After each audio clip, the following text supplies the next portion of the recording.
Hello everyone and welcome to The Reaction, a video sponsored by the Morning Watch at Michigan State University. My name is Chrissy Clark and I'm the editor-in-chief here at the Morning Watch. And welcome to our video. This is our brand new segment that we're bringing to you here from MSU. And today we want to talk to you a little bit about elections, especially in Michigan, but throughout the nation. It's been a really contested topic, and we just wanted to talk to you guys about it. So I just have some notes here to talk to you guys about. So this year's midterms have been not only a record high in terms of voter turnout, which is awesome. We love to see everybody that is getting involved and getting out there and turning out to vote.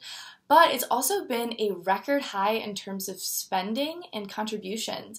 Right now, we're looking at I think it's the Center for Responsive Politics has projected that this year's spending for congressional and for any U.S. congressional election in history, we're going to break that record at about $5.2 billion. The projected record prior was, the previous record that would have topped that was about $4.4 billion. So this is just absolutely crazy. I think it's super important that we point out, not only on this podcast, but throughout everywhere that we possibly can, kind of the hypocrisy of this in like a weird way. It's super odd because the people that are actually out there and spending and getting all of this money are most likely, I think a lot of people perceive those people or those candidates to be Republicans because that's the, big donor, kind of big money perceived party. But it's actually really interesting. The top three House candidates that are raising and spending the most are all Democrats, and the number one person who's raised the most money is actually Beto O'Rourke, the Democrat from Texas. So you can take with that what you will. I just think it's super important to point out to everybody, especially as we head to the polls tomorrow. Another thing that I want to talk about now is predictions for tomorrow, because obviously tomorrow is the big race that we've all been thinking about throughout the entire year. So there are 5 states that I really want to go over. That's going to be Texas, Arizona, Missouri, Indiana, and I think I'm going to toss Nevada in there a little bit. So these are my predictions. If you have any questions about why I predicted these things, you can feel free to go to the comment section at www.themorningwatchmsu.com and feel free to leave some comments about this video. I'd love to hear your feedback. But getting started with predictions, I'm going to say, as a Texas voter, sent in my absentee ballot, woo, I'm going to say that Texas is going to stay red. Right now the polls have Ted Cruz, who's running for Senate, against Beto O'Rourke, that guy that I was just talking about, who spends big money. I'm going to say that Texas is going to stay red because Ted is up about +6 to +8, depending on the poll that you're looking at, which is well out of the margin of error. I think that he's pretty safely secured that seat, but I think it will be a very contested race regardless, and this is really the first time that a Democrat has done this well in Texas in a very long time. So it's definitely something to be said for the Democratic Party. And then a race that not a lot of people are talking about is Nevada. And I think that that's very interesting because it's a really big toss-up. I was just at an event hosted by the American Enterprise Institution at Michigan State University, and it was held by David Byler, who is a really awesome pollster from the Weekly Standard. You can follow him on Twitter at DataByler. Has really great content, would 10 out of 10 recommend to a friend. And he really has Nevada up in the air, same with Arizona. But I was having a great conversation with somebody last night and just wanted to share this information with all of our listeners and all of our viewers here at the Morning Watch that I definitely think Nevada is going to go blue because there's been, well, I guess for 2 reasons. One, because there's been a mass exodus from the state of California into states like Nevada, into Arizona, into Texas, mostly because they vote on these crazy liberal policies and then they don't want to pay, I think last time I checked it was like a 12% income tax, which nobody wants to pay that, especially when you're making a ton of money. So just interesting that they vote on these policies and then don't like them and then leave. Interesting. Regardless, I think that there's been a huge influx to Las Vegas as they've gotten their brand new arena, and they've got a lot of sports kind of been invested in the city, and there's new investment coming into the city, which I think is great. It's growth. I love seeing that, as all Republicans do. But I think that that's definitely going to bring in a lot of liberal citizens. Liberal citizens tend to flock to big cities. That's no surprise to anybody. But with that being said, I think that that is something to take into consideration. Also, something to take into consideration has got to be the unfortunate Vegas mass shooting that happened last year at some country concert. Couldn't tell you which one. And I think that that is something that is definitely going to be on voters' minds, especially Nevada voters, as they head into elections and into the polls tomorrow. So, unfortunately, the NRA has been pegged as this terrible, demonizing monster of an organization, which is really sad, and that's a talk for a completely different podcast.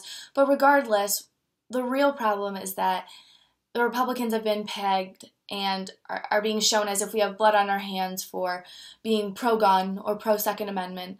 So I think that, unfortunately, Nevada is going to go blue just because of those reasons. So, and you don't quote me, I'm no pollster or analyst, this is my opinions.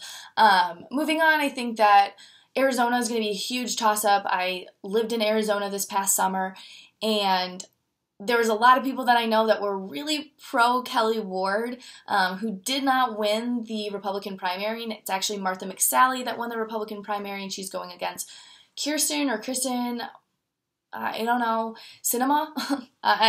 I don't know how to say her first name, sorry. But that's definitely going to be a huge toss-up. That is one I really do not have a prediction for. So my thing is, please reach out to me if you have any predictions or good ideas, or if you're an Arizona citizen.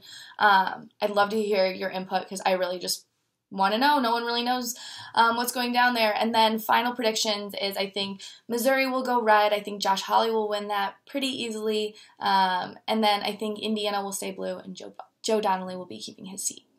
Now, on to something I think that you guys really care about, Michigan politics, of course, for our Michigan viewers.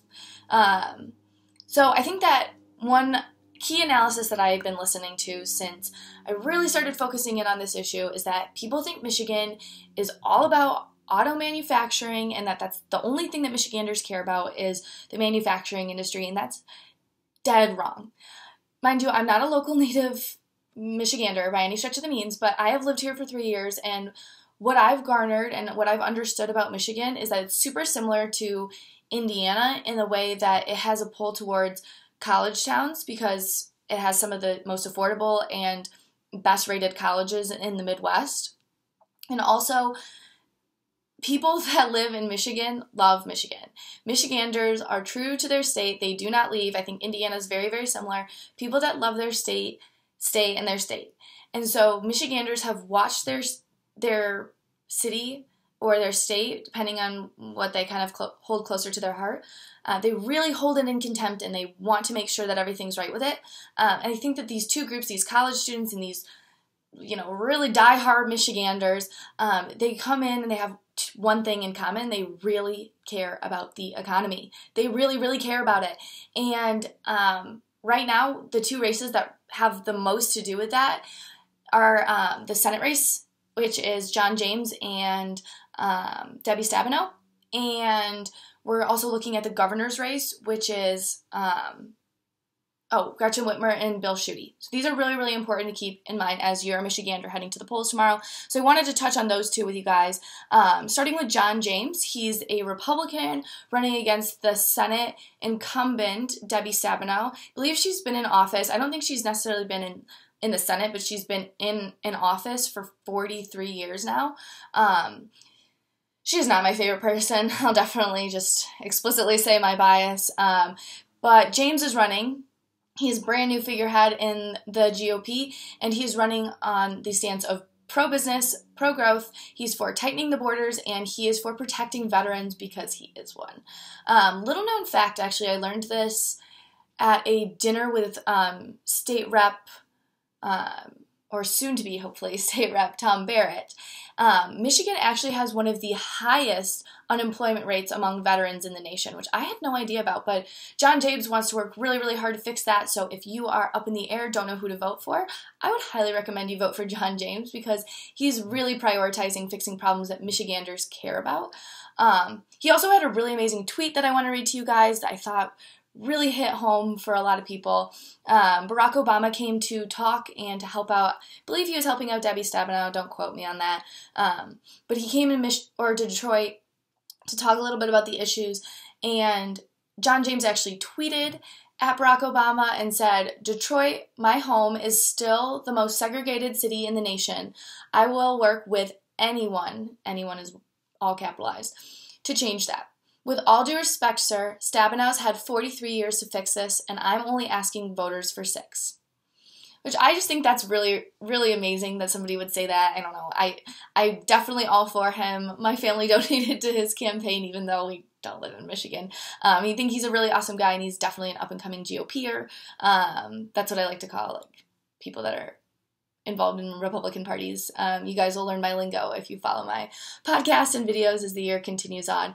But regardless, let's move on to the gubernatorial race, which is, again, between Gretchen Whitmer, who's the Democrat running, and Bill Schuette. So, like I had mentioned earlier, I talked about my my kind of run-in or the event that we had here at Michigan State with David Byler.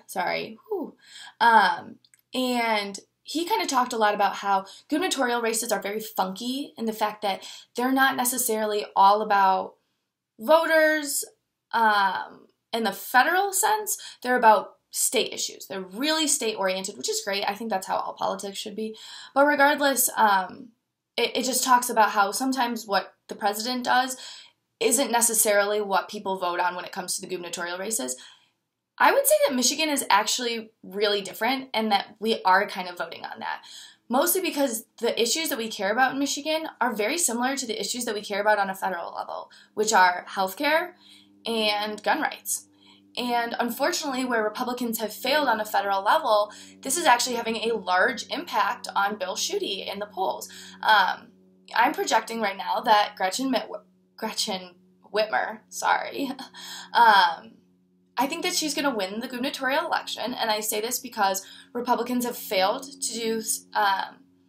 to make really big terms and really push forward with anything that has to do with healthcare, and she has just done a better job at addressing healthcare solutions, although they're insanely costly and very unrealistic, and I would not suggest to anybody that they vote for her, but it is very interesting. I think Bill Schuette has really kind of shot himself in the foot, ironically, as we're about to talk about the NRA.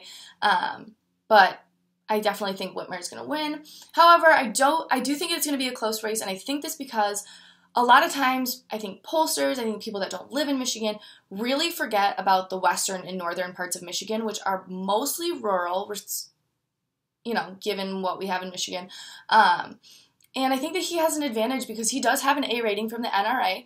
And the Second Amendment has become something extremely important to voters in recent elections. So I definitely think that, Whitmer going really against this and saying that she's looking to increase how difficult it is to get a gun, even for law-abiding citizens. I don't know how well that's going to go over in western and northern Michigan. So I'm really interested to see because I don't think that this is going to be just a clean-cut race. I think it's going to be really close at the end of the day, even if that's not necessarily what the polls are projecting. So yeah, thank you so much for taking the time to watch this video. If you like the content that you're watching, please subscribe to The Morning Watch on Facebook and follow us on Twitter at morning_watch. Actually, I said that wrong. It's at watch_morning. Yeah. So feel free to follow us there. Feel free to follow me on my personal Twitter as well at Chrissy Clark from East Lansing and from Michigan. Go Green and go vote. I'm Chrissy Clark signing off.